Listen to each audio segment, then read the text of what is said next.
படைத்தான் மணநாள் கொடுத்தான் வாழ்க்கை உண்டானதி திருமகனே நீ வாழ்கவே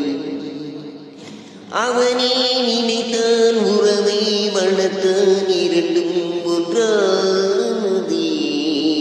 தலைமகனே நீ வாழ்கவே ஆயிரம் காலமே வாழவே திருமணம் கடவுள் நினைத்தான் மணநாள் கொடுத்தான் வாழ்க்கை உண்டானதே திருமகனே நீ வாழ்கவே மணமேடை கண்ட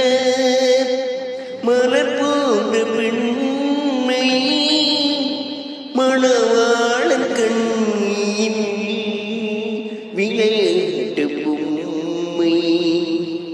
விளையாட்டு காண வருகின்ற தெய்வம் விளையாடும் வாழ்வில் உண்மை மாலை நீ கட்டி வைந்து கொண்டு வந்த வேளை நல் பொட்டு வைக்க இங்கு வந்த காளை நீ எண்ணியது இல்லை அம்மா நாளை கடவுள் நினைத்தான் மணநாள் கொடுத்தான் வாழ்க்கையில் உண்டானது திருமகளே நீ வாழ்கவே